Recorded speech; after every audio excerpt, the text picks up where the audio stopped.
Welcome to Registered, the podcast of the Catholic Register, where we'll be taking a look at the stories that graced all our platforms over the past week. I'm Mickey Conlon, editor of the Register, along with our reporters, Luke Mandato and Quinton Amundson, coming to us from beautiful Calgary, Alberta. Thanks for joining me, guys. How are you doing? Doing good this morning, Mickey. Thanks for having us on again. It's really great to be here. I can't wait to discuss the news that was in our paper. Okay, well, it is September, and the news is back almost. We've talked about this quite a bit amongst ourselves, how everything shuts down in the summer so much, allows us to rejuvenate and, get ourselves back together. We see this very much so in the church, where it's almost the church goes into a bit of a slumber. Well, I guess that's going a little far. The church is always working, always doing its good works. But now that we are getting right into the heart of September, we're finding out that, hey, the news is back, and it's back big time, which unfortunately brings us back to the situation in Ukraine, which has been an absolute disaster for going on 3 years. So one of our big stories this week comes out of the Ukrainian diaspora in Canada, and we had Cardinal Bychok, the youngest cardinal. He's visiting Toronto and Southern Ontario and Toronto. How about I let you take over from here, Quinton, and tell us about your interview with the young cardinal.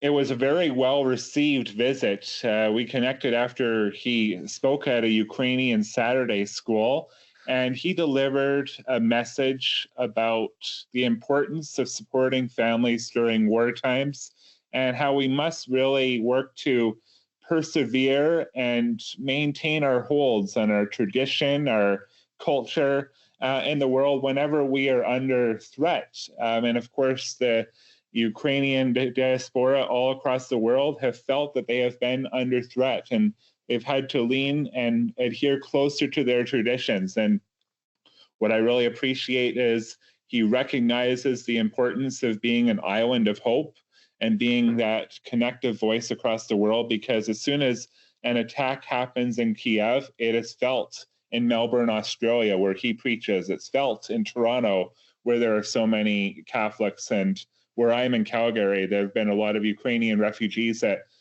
St. Stephen Proto-Martyr Catholic Church. It's felt everywhere, and he recognizes the power of being this witness at this time.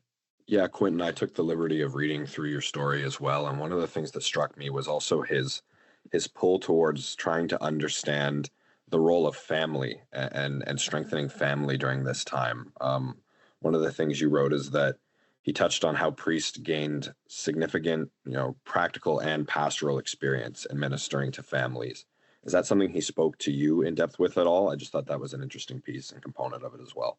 Thank you, Luke. Absolutely. I mean, the last time that Bishop Beda, who leads the Toronto Eparchy, connected with the Cardinal was at the Synod of Bishops from the Ukrainian Greek Catholic Church.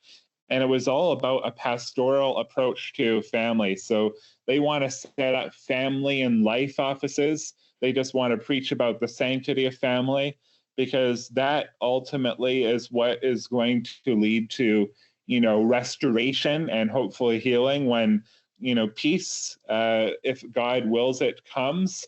It's going to be families that are going to be so crucial to rebuilding. And I will say that we did speak about, the peace efforts, and he was very much struck by the sights of Ukrainian President Vladimir Zelensky at the White House with President Trump and all the European leaders. And I know that he was very complimentary of all the efforts for dialogue and for the apparent effort to try to bring about an end to this war. But I loved what he said, that on the American currency, it says, "In God we trust." So as much as there are efforts from people from various political groups around the world, we have to trust in God now, for peace to reign in our world. And of course, the reason the Cardinal is in Southern Ontario and Toronto is the first Ukrainian eparch's dinner, which is taking place, I believe, was it the today, the 11th, the I 11th believe it's the 11th, yes. in Brampton, Ontario. So, of course, that was part of our coverage in the past week. Quinton, maybe you could tell us a little bit about that. Yeah, Bishop Beta has been working very hard to mobilize a lot of the lay Catholics and a lot of the clergy to really consolidate that pro-family agenda. And I know that the primary proceeds are going to set up a pro-family office. So it's going to be a great tool for educating young people on the sanctity of this wonderful sacrament. It'll be about how to preach good fatherhood and good motherhood. So there's going to be a lot of great ripple effects from here. And I have no doubt after Cardinal Bychok delivers his guest speech, he's going to go to Philadelphia, to the Archieparchy there, and deliver a very similar message. So, I mean, the supporting families during wartime, during strife, that really seems to be the animating force for a lot of the Ukrainian bishops and priests at this time. And this dinner definitely is going to be a great platform event to bring forth this message. And of course, talk largely about the cause of a just and lasting peace. That's what they really, really want. Well, we wish them the best. I know it's their first eparch's dinner. Perhaps it'll become like the Cardinals' dinner we have here in Toronto and many of the other dioceses across the country. And we'll have an annual event. So best of luck to everyone there. So we're not going to leave the Ukraine because, of course, it's in the news a little bit more because of Russians' incursion into Poland. They've NATO forces shot down a whole bunch of Russian drones that had invaded Russian or Polish territory. So we're hoping that it's not an escalation. The Russian defense minister says it's a mistake. You can see where that could be, but then we're talking Russia here. And Russia's not the most trustworthy country out there. So peace is looking a little fragile in Europe. Let me know what you think of that, Luke. Absolutely. And I think this was a story that, while it was developing, took a lot of people, including myself, by surprise when it first sort of popped up. We thought, what is this we're reading about Russian drones in Poland? That doesn't seem to add up. But at the same time, it does seem to add up. As you were saying, we don't really know where the line is drawn during all of this. And I think that goes back to the fragility of peace and how we don't really know what to expect anymore. Of course, you had mentioned there, and Russia is saying that it was not an act of aggression, that it was a mistake. Again, that's still all sort of being worked out. The latest news from this morning, from about 5 hours ago, Poland confirmed that the UN Security Council is going to host an emergency meeting at their request to look into this. So for as much as Russia is sort of throwing their hands up and saying they're not responsible for this, or it was not an act of aggression, they are going to be looking into this as some of those aircraft, those drones, were shot down by Poland yesterday as this was developing. Yeah, just unbelievable. Quinton, do you have any thoughts on this as it unfolded? Well, I definitely want to, see and, monitor as we, go forward. And I just think we need to offer prayers at this time, for wisdom and discerning, for world leaders as they navigate what comes next. And that's what I've got to say. Yeah. Well, let's hope that it truly was a mistake. We'll see. So, speaking of peace, we move to another part of the world and the lack of peace in it. And of course, it's the Mideast and the ongoing Israeli-Hamas war, which, of course, Israel is taking a lot of the blame on this because that peace is not going to happen. The latest, of course, the attack in Qatar on the Hamas leadership, which comes just a day after six Israelis were gunned down at a bus stop in Jerusalem, including 4 rabbis, I believe. So peace is fragile again. So what do we think? Has the chance for peace in the Middle East been wiped out by these two events? I don't want to say that it's been wiped out entirely, but it's definitely, as this continues on and as it even escalates in some ways, makes things very difficult. You talked about the attack on Qatar, just very poor timing as they were sort of looking into ceasefire talks again during that period. Again, I don't have all the specifics on how that was going down, but I had just read and heard that it was very poor timing for something like that to happen. And it almost seems like, at least for me, when people, whether in the media or just observers, start to get their hopes up about peace and about a ceasefire and about a lasting peace, as Quinton was referring to, it seems like we hit a rough spot where another attack happens, where something else tragic happens. And it's disheartening. But going back to what Quinton said, I think we need prayers, and I think we need, just some more understanding as this is all unfolding and continues to unfold. I'm sure Quinton has similar thoughts. Absolutely, Luke. I mean, like I just has had a wonderful opportunity in recent weeks to have interviewees continue to tell me that the best way that we could confront all the evils and the distress and the fear in the world is to just get on our knees and pray, because as much as we could all, make guesses and make inferences about, could peace come together, or does it seem far away? None of us know that. I mean, there's only one guy on the throne, God, and he is in control. Whenever these events happen in the world, we just have to say to ourselves, God is in control, period. Yeah. Well, speaking of prayer about to bring peace, that brings us to Pope Leo, who has been the Pope for, about 6 months now? And it seems that's all he's done in the whole time is pray for peace. If it's not issuing prayers for Ukraine one day and then Mideast the next, it almost seems like it's the only thing he's doing. And of course, Cardinal Bychok did mention he's very pleased with the Pope's focus on bringing peace. I know he was very complimentary, and he said that there are a lot of people that appreciate the clarity of what he has said, where he has really understood the fact that Ukraine is victims in this conflict.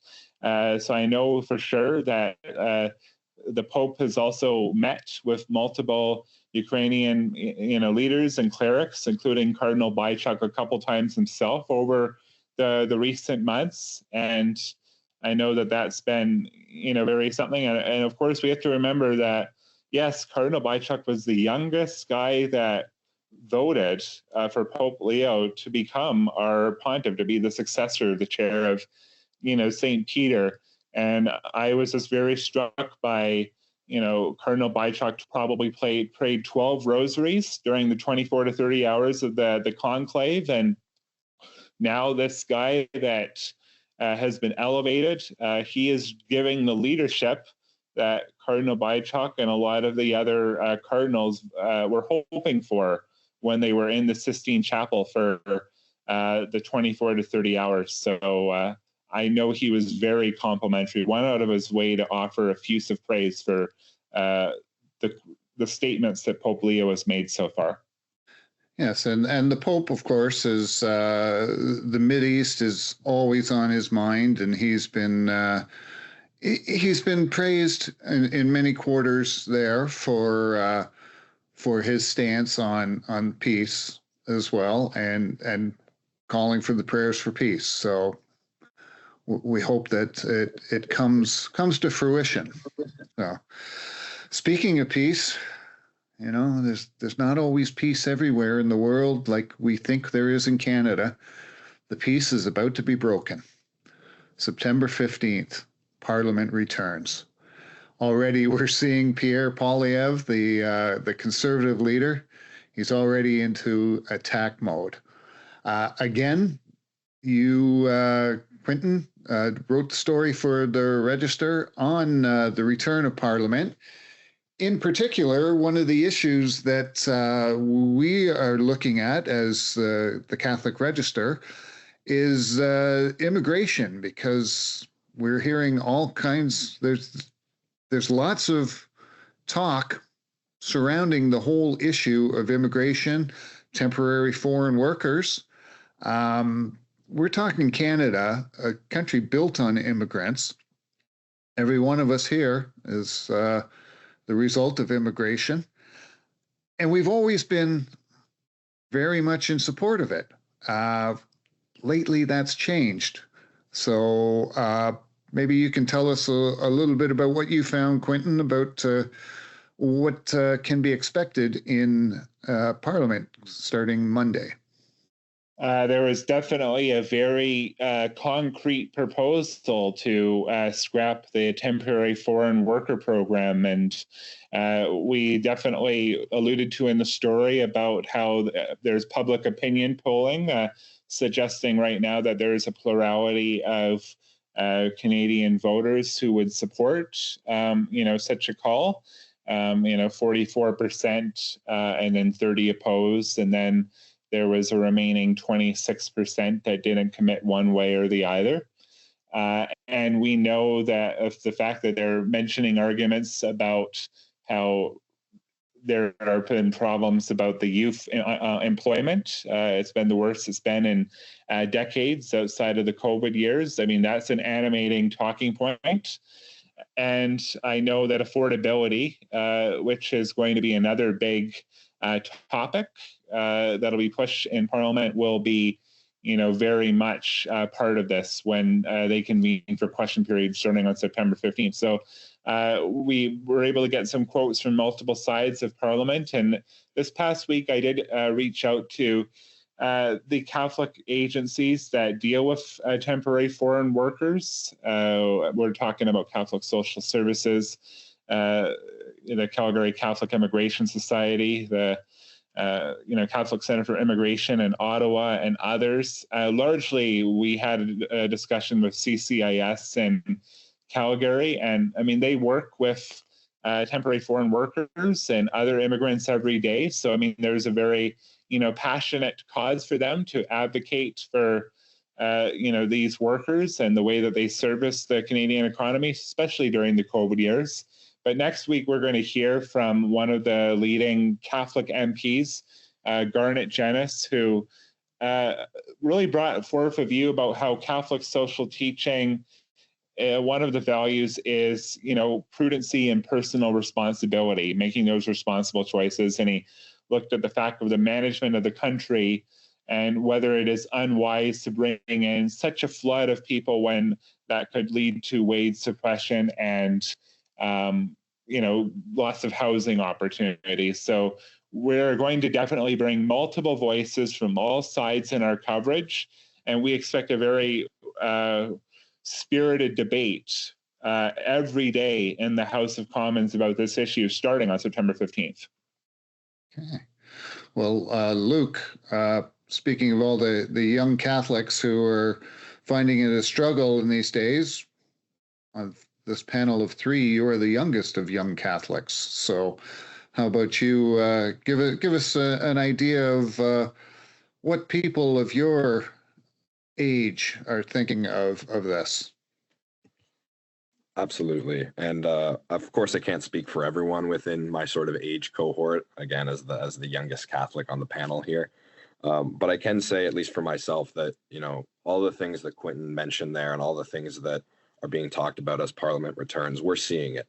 Not only are young Catholics seeing it, I think they're feeling it as well. So whether that is uh, instability in housing, whether that is instability in job hunting or employment, these are things that we're seeing. And I think for Catholics especially, it's this weird balancing act, especially for me personally, between wanting to sort of fend for yourself in that sphere and make things okay for yourself, but also looking after your fellow man and your common man. And it's this weird balancing act between those two things, wanting to help others, but also needing to sort of look out for yourself. And this is something that's talked about a lot in Catholic social teaching. And I think those things come to the forefront when these issues arise, whether, like I said, it's the job market, whether it's temporary foreign workers. There's some I want to say displeasure with the way things have been going recently. There's definitely things that Quinton mentioned there that young Catholics are going to be keeping their eyes on when Parliament returns. I just am not sure exactly what the answer is, because it's different for everyone. It is. Well, let's hope that the powers that be in Ottawa can find that right balance. So, speaking of looking out for your fellow man, we can't leave without touching on this being September, the season of creation, from September 1st to October 4th, and it's one of Pope Francis's lasting legacies, and how Laudato Si has really driven the season of creation, which was created in, I believe it was 1989 by the Patriarch Bartholomew. And it really didn't take off, at least not for Catholics, until Laudato Si was launched 10 years ago.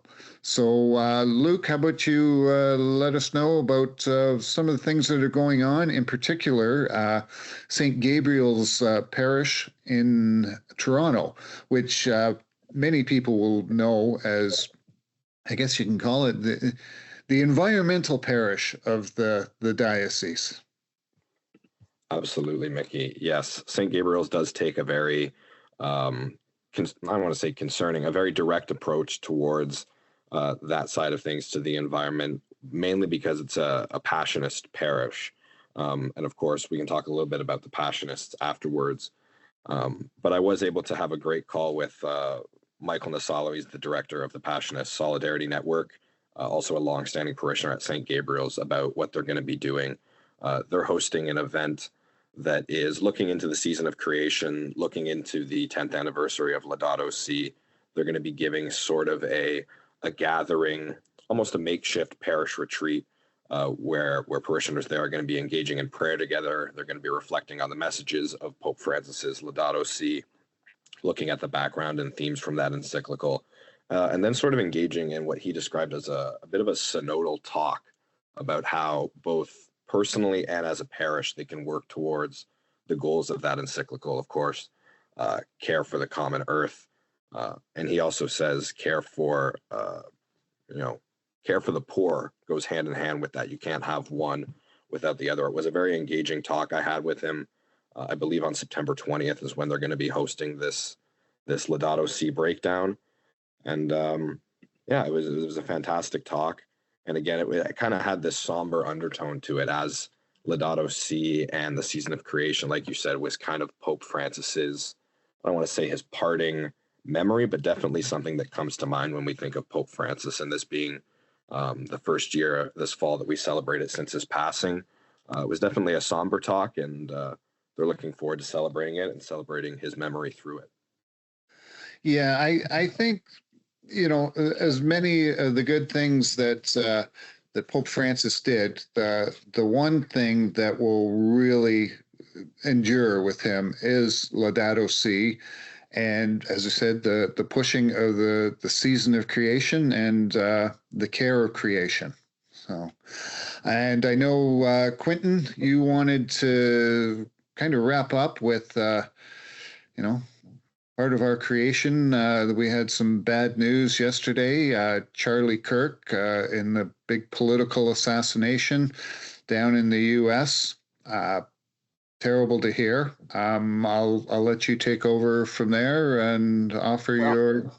Thank you. I just want to really simply say that we ask God at this time to keep his wife, Erica, and his 2 young children in his loving arms, and for the millions of young men and women who were very inspired by his witness on college campuses. He wore his faith in Jesus Christ on his sleeve. With every single platform he utilized, he continually talked about his faith in Christ. May God be with them now. And that's all I have to say. Yes, God be with him. Yes, so, well, thanks, guys. So that will bring us this episode to a close. I'd like to thank you all for joining us. Thanks to Quinton, thanks to Luke, and we hope you can join us next time for Registered. Meanwhile, for all your Catholic news, be sure to stay informed on our website at catholicregistered.org. Thank you again for listening, and we will see you next time.